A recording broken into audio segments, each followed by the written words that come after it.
Saya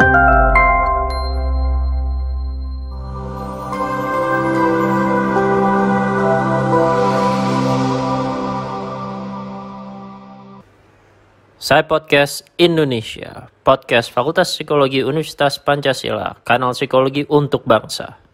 Nah, menurut Mas Yuda, tadi disebutkan Mas Sapin ada assessment center. Itu konon validitasnya nggak sampai 100% dong, karena ada error itu. Itu cuma berapa? Katanya 0,6 atau 0,7. Itu gimana tuh? Ya, dan itu pun kalau saya tambahkan, itu penelitiannya udah lama sih. Sejak lama tahun saya aktif di Assessment center itu. Tahun 2000-an ya masih segitu aja terus gitu. Iya, artinya ada error juga kan, Mas? Di Indonesia belum ada pengujian Khusus. Bahwa 0,6 itu adalah validity-nya 0,6 itu diterima atau tidak. Betul. Apalagi ini tadi katanya dari BKN kan assessment center metodenya. Tetapi dalam prakteknya cuma 3. Itu pun ada pertanyaan, apakah ini disebut assessment center? Yes. Itu masih pertanyaan. Karena nggak konsisten tadi Yud, antara konsep assessment center dengan praktek yang dilaksanakan oleh penyelenggara tes di KPK itu. Entah tadi dari siapa yang sudah melalui kanon, ada BIN, ada SIAT, ada macam-macam ya. Nah, pertanyaannya adalah kalau dia nggak sampai 100%, apakah sebuah alat tes itu layak digunakan atau sebuah metode tetap digunakan?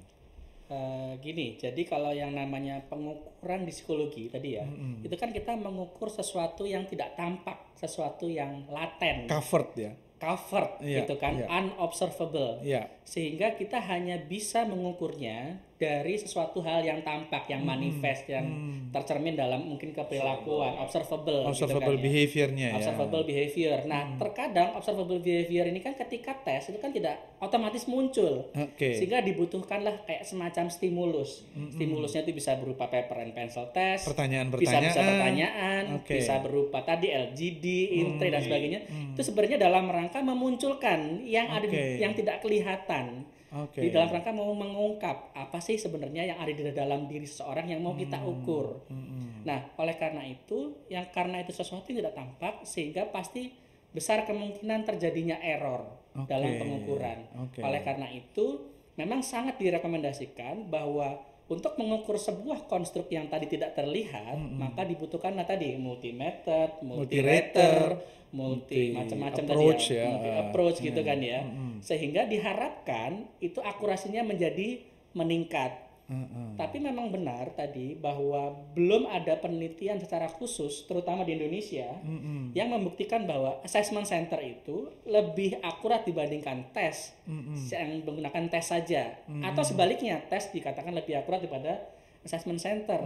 Kalau dari yang saya pelajari itu penelitian ada di luar, data juga cukup lama dan itu sekitar 0,6 tingkat akurasinya.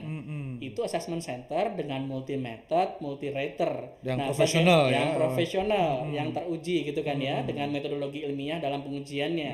Nah, sekarang kita harus melihat di Indonesia itu apakah assessment centernya standar.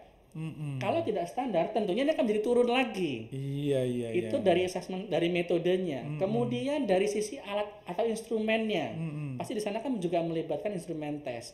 Kalau kita mungkin bisa lihat bersama ya kondisi tes psikologi saat ini yang beredar di masyarakat, di pasaran, sudah diketahui banyak banyak pihak, familiaritasnya sudah tinggi, sudah bocor kemana-mana, dan bahkan kita juga perlu pertanyakan, misalnya tadi dikatakan tes intelijensi yang dipakai ini intelijensinya teorinya siapa? Cocok nggak? Cocok nggak untuk orang misalnya di KPK yang sudah dewasa?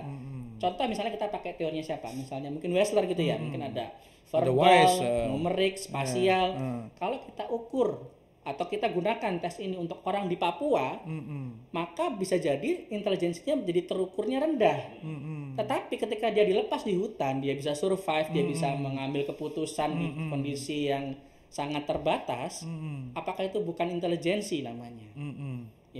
Ketika dia dikatakan tidak intelijen dengan hanya konteksnya apa? Nah, itu kan tentunya bisa menjadi berbeda kan. Nah, ketika tadi kita katakan tes intelijensi untuk para KPK tadi, para karyawan KPK yang dites ulang, untuk jadi ASN. Apakah cocok menggunakan tes psikologi, tes intelijensi yang? Nah, untuk mengatakan cocok tidak itu perlu direview, perlu ada semacam audit kah atau semacam ada semacam review alat tes? Ya, memang idealnya kita perlu ada semacam semacam organisasi atau dewan editor atau badan yang bisa mengawasi proses itu proses maupun assessment tesnya center dan lain sebagainya, karena ini kan juga terkait dengan perlindungan konsumen, kode etik dan lain sebagainya. Pasti ada namanya validitas atau bukti-bukti validitas, salah satunya adalah konsekuensi dari hasil tes. Ketika ini merugikan, ketika ini misalnya harmful, ketika ini mengandung sara dan lain sebagainya, maka bukti validitas dari sisi konsekuensi ini pasti akan rendah harusnya. Jadi kalau yang lama konsep validitas itu kita biasanya umumnya orang taunya 3. Ada konstruk, ada criterion, ada yang satunya lagi konten, konstruk, criterion. Ada 3 ini. Tetapi mulai tahun 99 sebenarnya EPA, AERA, NCME sudah menyatakan bahwa yang namanya validitas itu mengumpulkan bukti-bukti. Setidaknya ada 5 bukti. Bukti terhadap tes kontennya sendiri. Bukti terhadap respon proses. Responnya. Respon prosesnya ini harus dilihat. Ini sebagai salah satu bukti. Maka ada metode yang item respon teori itu, IRT. Salah satunya ada di sana. Kemudian ada internal structure-nya. Struktur internal dari si tesnya itu sendiri. Itu mesti dilihat juga. Kemudian ada relation with other variable.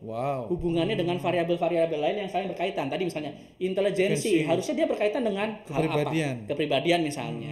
Ketika nanti hasil tesnya kok bertentangan, nah berarti kita perlu tanya nih, yang tidak valid yang mana nih? Gitu kan ya. Kemudian yang kelima adalah tadi tes konsekuensinya. Apakah ini harmful apa segala macamnya. Baik. Kalau justru satu tes itu banyak hal yang perlu dipertimbangkan. Tapi Mas Apin kan apapun tesnya, tujuannya kan dia harus jadi ASN yang profesional. Ya kan ada nih di Undang-Undang ASN maupun Peraturan Menpan RB, untuk menjadi pegawai ASN itu kan harus memiliki sejumlah kompetensi, ya kan?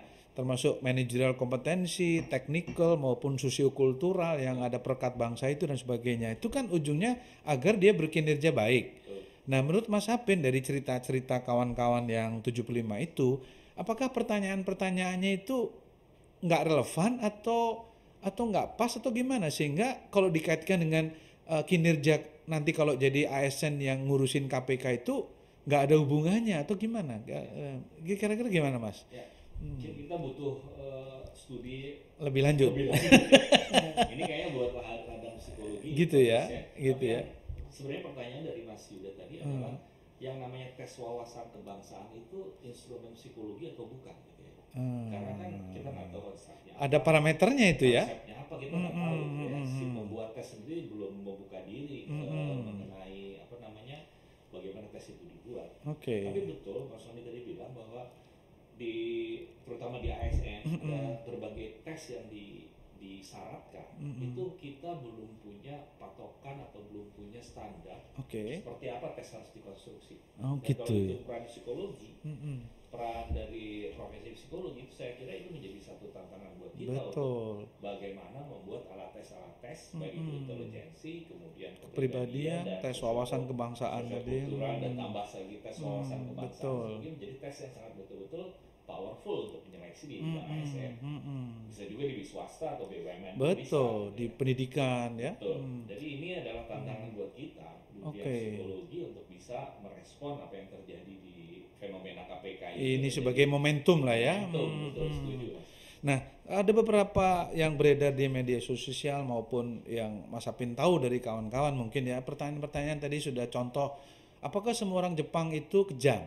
Kemudian apakah Anda kalau sholat pakai kunut ya misalnya. Kemudian apakah Anda bersedia melepas jilbab dan sebagainya. Itu kalau kita telusuri, apakah itu menjadi salah satu taktik atau teknik bertanya dalam rangka mengungkap kompetensi-kompetensi yang diharapkan muncul? Itu mungkin nggak? Maksudnya kata orang awam bilangnya nyeleneh, kayak nggak masuk akal. Tapi secara psikologis itu memungkinkan nggak pertanyaan seperti itu?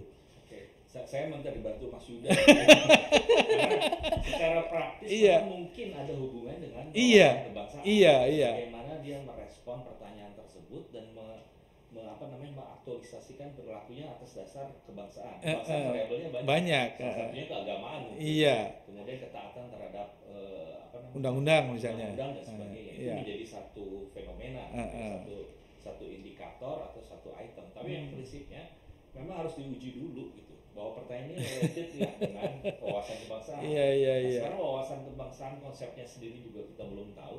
Definisi operasionalnya apa? Bagaimana menurunkan menjadi indikator kita nggak tahu. Gitu. Kalau kita tahu mungkin ya betul. Berlepas jilbab tuh hubungannya sama konsep yang mana? Tapi saya terus terang nggak berani jawab ya, kita nggak tahu. Tapi perlu juga dong kita membantu kawan-kawan di KPK hari ini ya, untuk kalau lu nanya ini sebenarnya itu korelasinya ke dimensi apa sih? Jangan-jangan benar mereka yang tahu tapi masyarakat tidak perlu tahu. Kira-kira gitu nggak Mas Yuda? Iya, jadi memang kalau di tes itu kan ada, kalau di dalam tes itu ada 2 macam model soal kalau yang saya pelajari. Yang pertama yang sifatnya overt, jadi dia secara langsung eksplisit, direct gitu loh. Jadi kelihatan ini ngukur apa. Tapi ada sesuatu yang covert, biasanya tes kepribadian. Jadi ngomongin tentang apa, tapi sebenarnya yang diukur apa. Jadi memang ada yang covert. Tapi baik overt maupun covert sebenarnya itu dalam rangka memancing. Key behavior apa yang muncul? Jadi sebenarnya itu memancing. Tetapi tadi perlu dicek juga memang caranya memancing atau stimulus untuk memancingnya ini relevan nggak? Nah, relevannya ini tentunya harus dicek dengan ada yang namanya tes blueprint, kisi-kisi. Nah, ini yang kadang pengembang tes ini lupa. Kadang-kadang nggak ada yang nggak membuat kisi-kisi. Semacam pedoman gitu ya. Semacam pedoman. Jadi dia kelihatan dia bagaimana mendefine si konstruk, bagaimana dia menentukan domain-domain yang ada di dalamnya.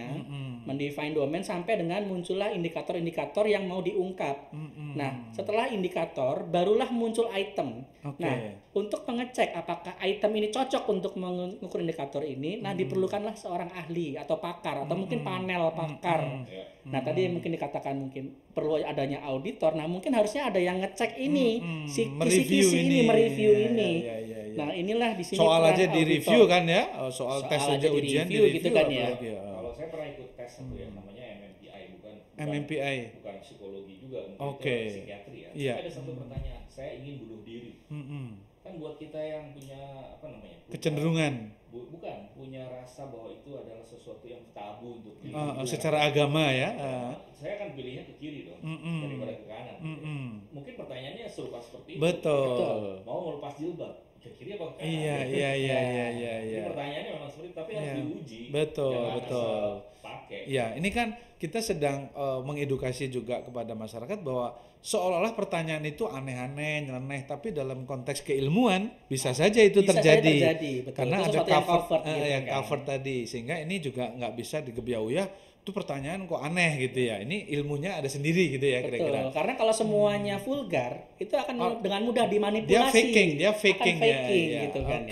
Oke. Saya dengar beberapa tes yang berkaitan dengan misalnya mengirim orang ke Timur Tengah untuk pendidikan tertentu, misalnya Angkatan Darat atau mengirim pasukan PBB misalnya. Salah satunya itu yang berkaitan dengan hal-hal yang agama, misalnya